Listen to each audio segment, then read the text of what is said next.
Science IQ में आप सभी लोगों का मैं हार्दिक स्वागत करती हूँ। आशा करती हूँ आप सभी लोग बहुत ही अच्छे होंगे और आपकी स्टडी भी बहुत ही अच्छी चल रही होगी। तो जैसा कि आप सभी लोगों ने थंबनेल में देख ही लिया होगा, आज हम आपके लिए टाइप्स ऑफ केमिकल बॉन्डिंग का फर्स्ट टाइप लेकर के आए हैं, जिसका नाम है आयनिक बंध। इसको हम आपको बहुत ही डिटेल से और विद एग्जांपल से समझाएंगे, तो आप सभी लोग आज की क्लास को बिल्कुल भी स्किप मत करें। इससे पहले हम आपको केमिकल बॉन्डिंग की जो भी बेसिक जानकारी थी वो बहुत ही डिटेल से दे चुके हैं। वह हमने आपको ये भी बताया था कि कोई भी एलिमेंट जो है वो रासायनिक बंध बनाता क्यों है। इसका रीजन भी हमने आपको बताया था कि प्रत्येक एलिमेंट जो है वो अपने वायतम कक्ष में 8 इलेक्ट्रॉन पूर्ण करके अक्रिय गैस के समान स्थायी विन्यास ग्रहण करना चाहता है, इसलिए वह रासायनिक बंध बनाता है। ठीक है, और इसे वायतम कक्ष में 8 इलेक्ट्रॉन पूर्ण करने का सिद्धांत जो है वो अष्टक नियम कहलाता है। ये भी हमने बहुत ही डिटेल से बताया था। ठीक है, आज चर्चा करेंगे टाइप्स ऑफ केमिकल बॉन्डिंग पर। हम पहले भी बता चुके हैं कि रासायनिक बंध को कितने भागों में विभाजित किया गया है। हमने वहां आपको बताया था कि रासायनिक बंध जो है उसे 2 भागों में विभाजित किया जाता है, प्रबल बंध और दुर्बल बंध।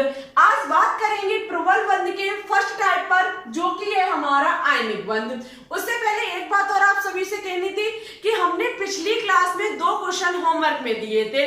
वहां हमने आपको क्लोरीन और ऑक्सीजन की वैलेंसी पूछी थी। मैंने ये भी बोला था कि जो बच्चे इसका आंसर सही और अच्छे से देंगे नेक्स्ट क्लास में हम उनका नाम लेकर के आएंगे।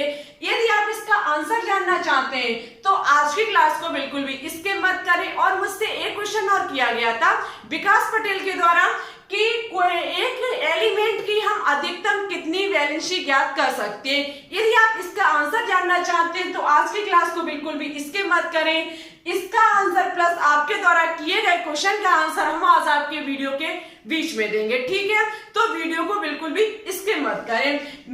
यदि इन दोनों क्वेश्चन के आंसर कुछ बच्चों ने दिए हैं लेकिन उनके आंसर पूर्णतः सही नहीं है, कहाँ आपने मिस्टेक की, यदि आप ये जानना चाहते हैं तो वीडियो को बिल्कुल भी स्किप मत करना। ठीक है, तो बात करते हैं आज के टॉपिक पर, नजर डालते हैं बोर्ड की तरफ। बात करेंगे टाइप्स ऑफ केमिकल बॉन्ड के फर्स्ट टाइप पर। याद रखना, टाइप्स ऑफ केमिकल बॉन्डिंग की बात की जाए तो इसे 2 भागों में विभाजित किया जाता है। फर्स्ट है आपका प्रबल बंध, सेकंड है आपका दुर्बल बंध। जो प्रबल बंध होता है उसे मुख्यतः 4 भागों में विभाजित किया जाता है। फर्स्ट है आयनिक अथवा विद्युत संयोजी बंध, सेकंड है सहसंयोजी बंध, थर्ड है उप सहसंयोजी बंध, फोर्थ है आपका धात्विक बंध। हम एक एक बंध को एक एक वीडियो के माध्यम से समझाएंगे, बिल्कुल भी जल्दबाजी नहीं करेंगे, क्योंकि जितना स्लोली चलेंगे उतना ही आपके लिए अच्छा होगा। किसी चीज को हम जल्दी जल्दी पढ़ा दें तो आपका नुकसान हो जाएगा, आपके समझ में नहीं आएगा। तो एक चीज को हम एक वीडियो के माध्यम से आपको देंगे, क्योंकि बिल्कुल भी जल्दबाजी नहीं करेंगे।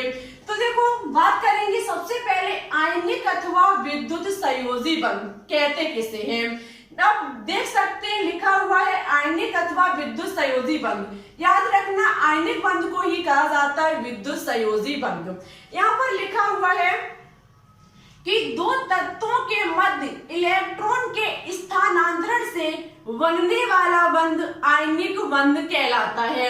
2 तत्वों के मध्य इलेक्ट्रॉन के स्थानांतरण से बनने वाला बंध आयनिक बंध कहलाता है। हम इसे एक तरीके से और कह सकते हैं कि 2 परमाणुओं के मध्य इलेक्ट्रॉन को दान या फिर ग्रहण करने की क्रिया को हम आयनिक बंध कहते हैं। कहने का मतलब है 2 परमाणु जब होंगे तो एक इलेक्ट्रॉन को दान करेगा तो दूसरे को ग्रहण करेगा। आपको पता होगा यदि कोई चीज यदि कोई दान कर रहा है तो उसे लेने वाला अवश्य होगा।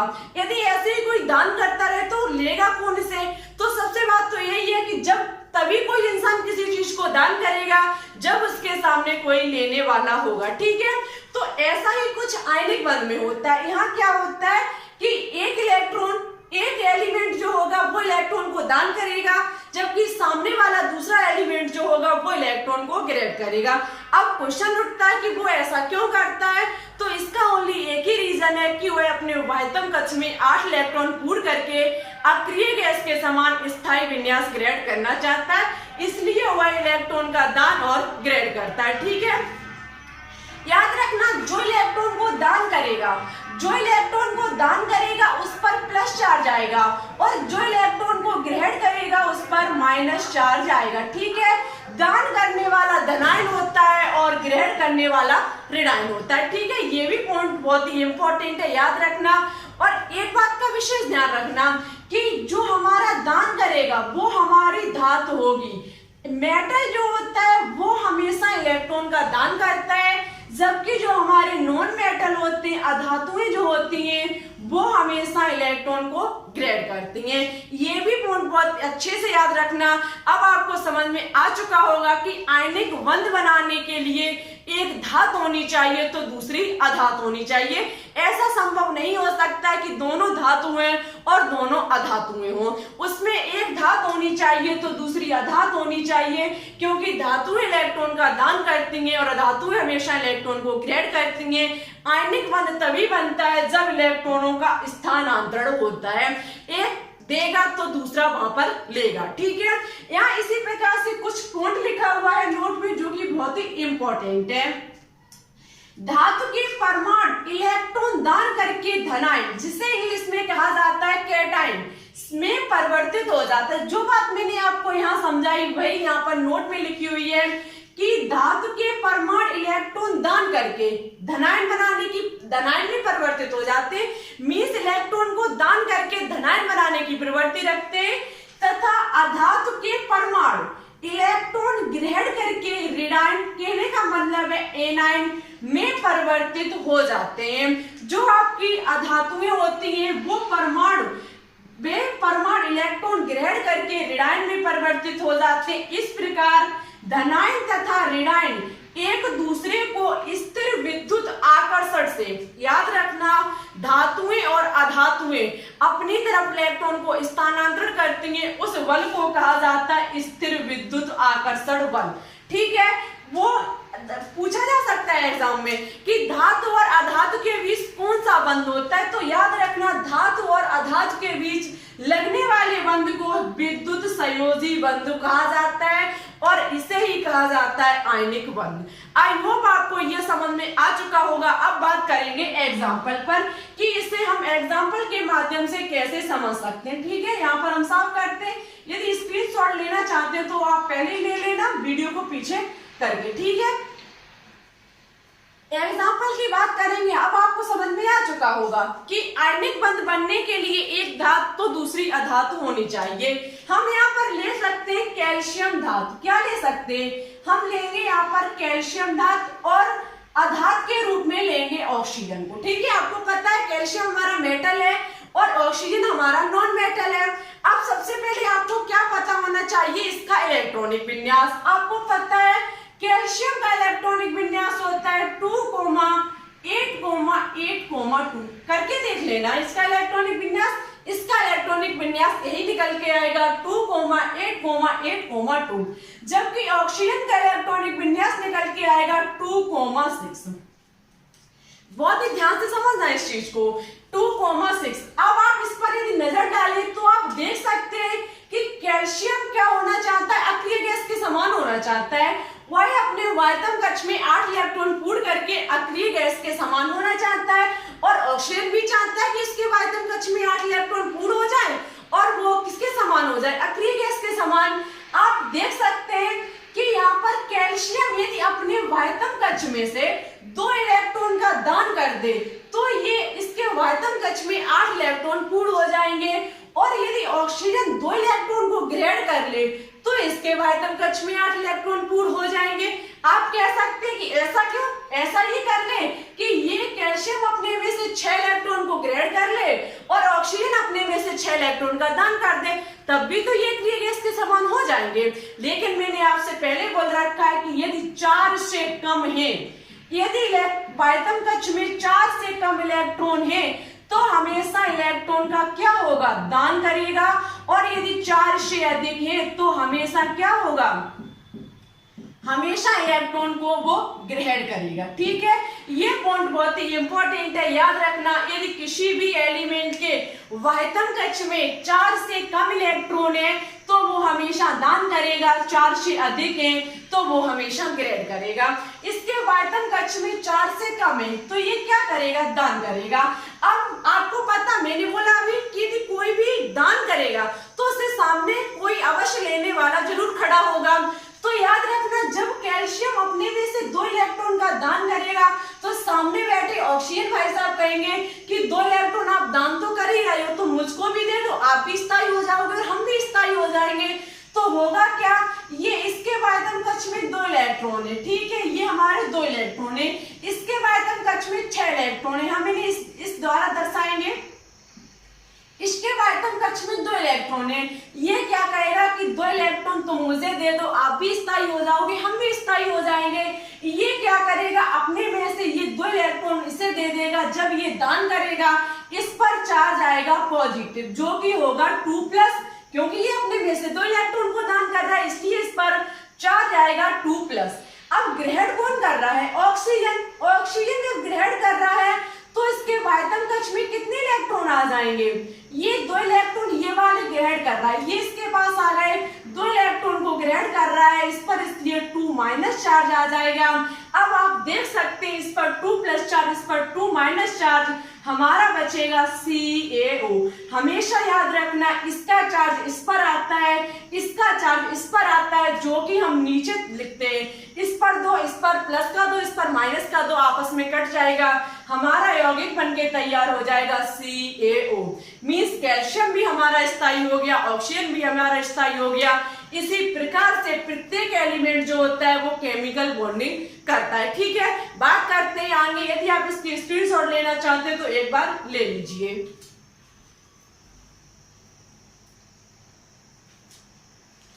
हम इसके नेक्स्ट एग्जाम्पल पे भी बात कर सकते हैं। एक एग्जाम्पल और हम आपको देते हैं, उसके माध्यम से भी आप समझ सकते हैं, ठीक है। उसके बाद आगे चर्चा करेंगे और पिछली क्लास का होमवर्क का आंसर भी देंगे। देखो, हम एक और समझ सकते हैं, जैसे कि ये हुआ हमारा कैल्शियम, ठीक है। इसी प्रकार से और एग्जाम में क्वेश्चन पूछे जाते हैं कैल्शियम, और हम ले लें क्लोरीन को, जो कि हमारा Cl2 है, ठीक है। आप समझ सकते हैं इसका इलेक्ट्रॉनिक विन्यास 2, 8, 2, ठीक है। इसके वायतन कक्ष में कितने इलेक्ट्रॉन है, 2 इलेक्ट्रॉन। यहाँ पर Cl2 लिखा हुआ है, हम इसे इस प्रकार से भी लिख सकते हैं, ये एक Cl और दूसरा हमारा ये Cl, ठीक है। बहुत ही ध्यान से समझना। इसका इलेक्ट्रॉनिक विन्यास आपको पता होगा, होता है 2, 8, 7, यही तो इसका इलेक्ट्रॉनिक विन्यास होता है। वायतन कक्ष में 7 इलेक्ट्रॉन हम रख देंगे, 1, 2, 3, 4, 5, 6, 7, 1, 2, 3, 4, 5, 6, 7, ठीक है। हो गया इसका वायतन कक्ष के इलेक्ट्रॉन मैंने रख दिए। यहाँ पर क्या होगा कि ये यदि अपने में से 2 इलेक्ट्रॉन को दान कर दे तो ये भी स्थायी बन जाएगा, यदि ये 1 इलेक्ट्रॉन को ग्रहण कर ले तो ये भी स्थायी बन जाएगा। तो होगा क्या, कैल्शियम में उपस्थित 2 इलेक्ट्रॉन, एक इस क्लोरीन के पास पहुंच जाएगा तो दूसरा इस क्लोरीन के पास पहुंच जाएगा, हमारा बंध बन के तैयार हो जाएगा CO। 2 इलेक्ट्रॉन को दान करेगा, चार्ज आएगा 2+, और हमारा Cl जो होंगे वो ग्रहण करेंगे, एक तो हमारा इस प्रकार से हो जाएगा, ठीक है। जब ये ग्रहण करेगा इस पर माइनस चार्ज आएगा, इसी प्रकार से दूसरा Cl भी ग्रहण करेगा, इसके पास भी माइनस चार्ज आ जाएगा। जब इस पर माइनस चार्ज आ जाएगा तो आप समझ सकते हैं, मैंने कहा था आपसे कि एक जो इसका चार्ज होता है वो इस पर आता है, इसका चार्ज होता है इस पर आता है। हम इसे इस प्रकार से भी लिख सकते हैं, Ca2+ 2Cl-, इसे हम इस प्रकार से भी लिख सकते हैं 2Cl-। अब होगा क्या कि जो इसका चार्ज होगा वो इस पर आएगा, इसका चार्ज होगा वो इस पर आएगा। Ca पर 2+ चार्ज है, Ca पर 2+ है, जबकि Cl पर -1 है, तो होगा क्या, Ca पर -1 आ जाएगा और Cl पर 2+, जो कि 2 नीचे अण के रूप में दर्शाया जाएगा, हमारा यौगिक बनके तैयार हो जाएगा कैल्शियम क्लोराइड। इस प्रकार से किसी भी यौगिक का निर्माण होता है। केमिकल बॉन्डिंग इसलिए होता है कि प्रत्येक इलेक्ट्रॉन जो है वो अपने वायतन कक्ष में 8 इलेक्ट्रॉन पूर्ण करके स्थायी विन्यास ग्रहण करना चाहता है। चर्चा करेंगे आज की नेक्स्ट टॉपिक पर, और कुछ थोड़ा इसमें रह चुका है, बहुत समझाएंगे और आंसर देंगे, तो मेरे साथ अंत तक बने रहे, क्लास को बिल्कुल भी स्किप मत करें। बात करते हैं आगे नोट में कुछ पॉइंट लिखा हुआ है, उस पर चर्चा करने से पहले जो हमने आपको पिछली क्लास में 2 क्वेश्चन होमवर्क में दिए थे उनका आंसर बताएंगे और कुछ बच्चों द्वारा किए गए आंसर का रिप्लाई भी देंगे। जैसा कि क्वेश्चन कुछ इस प्रकार से था कि ऑक्सीजन और क्लोरीन की संयोजकता कितनी होगी। सबसे पहले हम ज्ञात करेंगे ऑक्सीजन की। ऑक्सीजन की देखो ओनली एक ही वैलेंसी निकल के आएगी, वो भी सामान्य अवस्था में। उत्तेजित अवस्था में उसकी कोई भी वैलेंसी ज्ञात हम नहीं कर सकते। इसका क्या रीजन है, तो आप बोर्ड की तरफ नजर डालिए। जबकि सभी बच्चों ने क्या किया कि ऑक्सीजन की उत्तेजित अवस्था में भी वैलेंसी ज्ञात करके दिखाई, लेकिन ये आपका जो आंसर था वो गलत था, क्योंकि ऐसा संभव नहीं है। तो आप एक बार बोर्ड की तरफ नजर डालें। जैसे कि हम ऑक्सीजन की वैलेंसी को ज्ञात करना चाहते हैं। ऑक्सीजन की वैलेंसी ज्ञात करने के लिए सबसे पहले हम ऑक्सीजन का इलेक्ट्रॉनिक विन्यास करेंगे। ऑक्सीजन का इलेक्ट्रॉनिक विन्यास निकल के आएगा 1s2 2s2 2p4। ठीक है, यही तो हमारा निकल के आएगा। हम सबसे पहले क्या करेंगे, इसकी वैलेंसी ज्ञात करेंगे। इसकी वैलेंसी वायतन कक्ष हमारा कौन सा कक्ष है, 2। दूसरा मतलब दूसरा कक्ष ही तो है, सेकंड एनर्जी लेवल ही तो है हमारा। सेकंड एनर्जी लेवल में आपको पता है ये हमारा नाभिक हुआ, ये हमारा फर्स्ट एनर्जी लेवल, ये हमारा सेकंड एनर्जी लेवल। हमने आपको जब एटॉमिक स्ट्रक्चर टॉपिक पढ़ाया था तब मैंने आपसे कहा था कि ये जो हमारा फर्स्ट एनर्जी लेवल होता है उसमें हम ओनली एस सब सेल को भर सकते हैं और सेकंड एनर्जी लेवल में हम ओनली एस पी सब सेल को भर सकते हैं। इसी प्रकार से जो हमारा थर्ड एनर्जी लेवल होता है उसमें हम एस पी डी सब सेल को भर सकते हैं। ठीक है, बहुत ही ध्यान से समझना जो कुछ भी हम यहाँ पर कह रहे हैं कि फर्स्ट एनर्जी लेवल में ओनली एस सब सेल, सेकंड एनर्जी लेवल में ओनली एस पी सब सेल और थर्ड एनर्जी लेवल में हम एस पी डी सब सेल को भर सकते हैं। ठीक है, अब हम देख सकते हैं कि हमारा सेकंड एनर्जी लेवल जिसमें ओनली एस पी 2 सब सेल ही भरे जाते हैं वो हमारे दोनों यहाँ पर उपस्थित हैं। ठीक है, हम क्या करेंगे, एस सब सेल का एक कक्षक होता है उसमें भरे हुए हैं 2 इलेक्ट्रॉन, इसमें हम भरेंगे तो एक क्लॉकवाइज दूसरा एंटी क्लॉकवाइज। तीसरा हम क्या करेंगे, हमारा पी सब सेल है, पी सब सेल में अधिकतम 3 कक्षक होते हैं, भरे हुए हैं 4 इलेक्ट्रॉन। हमारा first electron, second electron, third electron, ये हमारा हो गया 4th इलेक्ट्रॉन। और कोई है नहीं, हम इसमें नहीं भर पाएंगे। अयुग्मित इलेक्ट्रॉन की संख्या ज्ञात कर सकते हैं, 2 अयुग्मित है, मींस इनका जोड़ा बना हुआ नहीं है। वैलेंसी हमारी निकल के आएगी 2। ठीक है, ध्यान से समझना, बहुत ही 2 निकल के आएगी। अब कुछ बच्चों ने क्या किया कि इसकी उत्तेजित अवस्था में भी निकाल दी। ऐसा संभव नहीं हो पाएगा। क्यों नहीं हो पाएगा, तो आपको पता है कि सेकंड एनर्जी लेवल में ओनली एसपी सब सेल आते हैं। यदि यहाँ पर एसपीडी सेकंड एनर्जी लेवल का डी सब सेल होता तो हम क्या करते, उत्तेजित अवस्था में सबसे पहले इस इलेक्ट्रॉन को उसमें पहुंचा देते, उसके बाद इस इलेक्ट्रॉन को उसमें पहुंचा देते। मेरी वैलेंसी 2 और निकल के आ सकती थी उत्तेजित अवस्था में। लेकिन यदि होता क्या है कि उत्तेजित अवस्था में इलेक्ट्रॉन उसी में जाएगा, उसी एनर्जी लेवल के सब सेल में जाएगा, ना कि दूसरे एनर्जी लेवल के दूसरे सब सेल में जा सकेगा। ऐसा नहीं हो सकता है कि हम क्या करें, ये P4 में से युग्मित इलेक्ट्रॉन जो है उसमें से एक इलेक्ट्रॉन को उत्तेजित करके तीसरे एनर्जी लेवल के सब सेल में पहुंचा दे। ऐसा संभव नहीं हो पाएगा। यदि सेकंड एनर्जी लेवल का कोई दूसरा और सब सेल होता, जैसे कि डी सब सेल होता, तो हम इसे इलेक्ट्रॉन को उत्तेजित करके डी सब सेल के कक्षक में पहुंचा देते। ठीक है, यहाँ पर इसका कोई और दूसरा नहीं है, इसलिए हम नहीं पहुंचा पाएंगे। इसलिए इसकी उत्तेजित इलेक्ट्रॉन तभी होगा जब उसी एनर्जी लेवल का कोई अन्य सब सेल खाली है तो उत्तेजित होगा, अन्यथा इलेक्ट्रॉन एक ही निकल अन्यथा वैलेंसी एक ही निकल के आएगी, वो होगी हमारी सामान्य अवस्था में। ठीक है, इसी प्रकार से अब बात की जाए कि क्वेश्चन किया गया था कि हम कितनी वैलेंसी को ज्ञात कर सकते हैं, तो देखो कोई भी लिमिट नहीं है। क्यों नहीं है कि देखो होता क्या है, यदि हमारे एनर्जी लेवल के, यदि मेरे एनर्जी लेवल के सब सेल खाली है और हमारे इधर क्या हो रहा है कि इलेक्ट्रॉन युग्मित हो रही है, युग्मित इलेक्ट्रॉन को ही उत्तेजित करके अयुग्मित किया जाता है।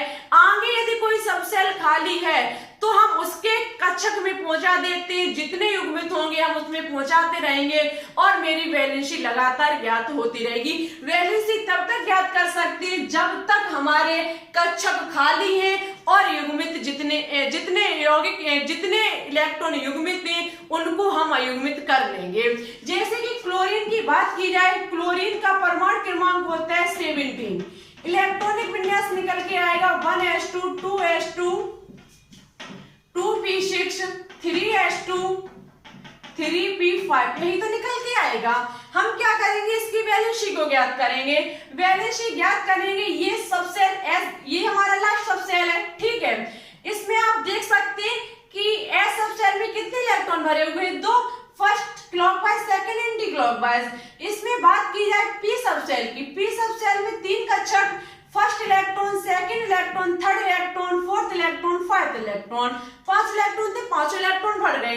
वैलेंसी निकल के आ जाएगी 1, क्योंकि इसमें ओनली एक ही इलेक्ट्रॉन अयुग्मित है। हम इसकी अन्य वैलेंसी को भी ज्ञात कर सकते हैं। किस प्रकार, आपको पता है तीसरे एनर्जी लेवल का एक और कक्षक, एक और सबसेल होता है जो कि होता है 3d। यहाँ पर होगा क्या कि उत्तेजित अवस्था में एक एक इलेक्ट्रॉन इसके पास पहुंचता जाएगा और हमारी वैलेंसी और भी निकल के आती जाएंगी। सबसे पहले पीछे से निकलेगा ये एक इलेक्ट्रॉन जो युग्मित है, इसमें से एक इलेक्ट्रॉन उत्तेजित होकर के 3d कक्षक में पहुंच जाएगा।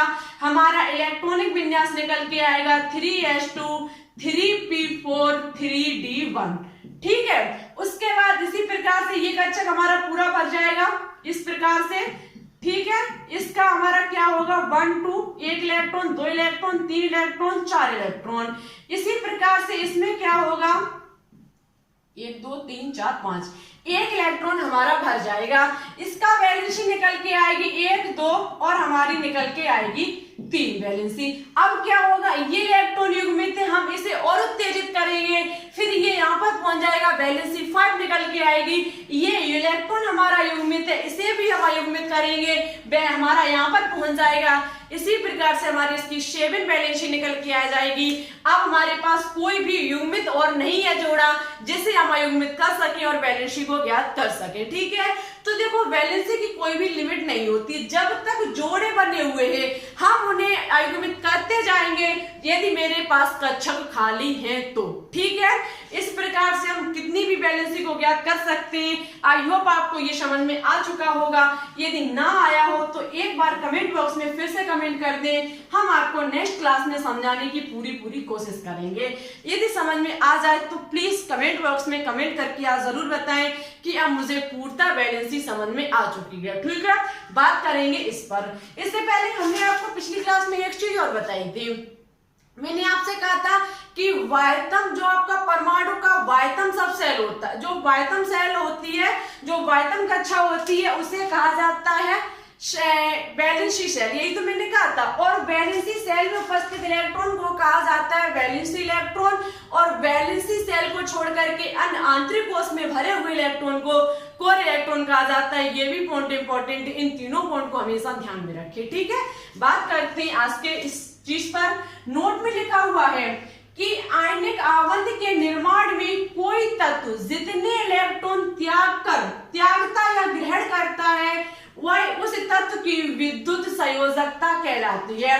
आयनिक आवंत के निर्माण में, आयनिक आवंत का निर्माण अभी मैंने बताया कब होगा, जब इलेक्ट्रॉन को एक दान करेगा तो दूसरा ग्रहण करेगा। याद रखना, कोई भी परमाणु जितने इलेक्ट्रॉन को त्यागता है या फिर ग्रहण करता है वह इसकी विद्युत संयोजकता कहलाती है। बहुत ही इंपॉर्टेंट पॉइंट है, इसे कॉपी में जरूर नोट डाउन करें कि किसी भी आयनिक बंध बनाने के लिए कोई भी तत्व जितने इलेक्ट्रॉन को दान या फिर ग्रहण करता है वह उसकी विद्युत संयोजकता कहलाती है। याद रखना, विद्युत संयोजकता का जो प्रतिपादन किया था वो कौशल नामक वैज्ञानिक ने किया था, ठीक है। जो विद्युत संयोजकता का प्रतिपादन किया था वो कौशल नामक वैज्ञानिक ने किया था। हम इसका एग्जाम्पल भी ले सकते हैं, जैसे कि बात की जाए ऑक्सीजन की। ऑक्सीजन जो होता है वो क्या करता है, 2 इलेक्ट्रॉन को ग्रहण करता है। क्या करता है, 2 इलेक्ट्रॉन को ग्रहण करता है, तो इसकी विद्युत संयोजकता जो निकल के आएगी वो 2 होगी। इसी प्रकार से सोडियम की जो विद्युत संयोजकता निकल के आएगी वो 1 होगी, क्योंकि ये एक इलेक्ट्रॉन का दान करती है। जितने का कोई भी एटम दान या फिर ग्रहण करता है वह उसकी विद्युत संयोजकता कहलाती है। अब आपके लिए क्वेश्चन में कुछ होमवर्क में कुछ हमने दिया है, घर के लिए आपके लिए होमवर्क है। आपको ऐसे 5 एलिमेंट, 5 यौगिक के नाम बताने होंगे बंध बनता हो। आयनिक बंध बनेगा तभी, ऐसा नहीं है आप एग्जांपल दे दें HCl, HCl में आयनिक बंध नहीं बनेगा। क्यों? क्योंकि हाइड्रोजन हमारी धातु है, क्लोरीन भी हमारी धातु है, तो ये हमारा आयनिक बंध नहीं बनाती है। ऐसे 5 आपको यौगिक के नाम बताने होंगे जो कि आयनिक बंध बनाते हो, जिसमें एक धातु दूसरी अधातु। ठीक है, यदि आप इस क्वेश्चन का आंसर सही और अच्छे से देंगे तो आपका नेक्स्ट क्लास में नाम लेकर के आएंगे। पिछली क्लास का नाम इसलिए नहीं लिया क्योंकि उन बच्चों ने पूर्णतः आंसर राइट नहीं दिए। ठीक है, यदि आप 5 यौगिक के नाम बताओगे जो कि आयनिक बंध बनाते हो तो अवश्य आपका नाम लेकर के आएंगे। हम आपके कमेंट का इंतजार करेंगे।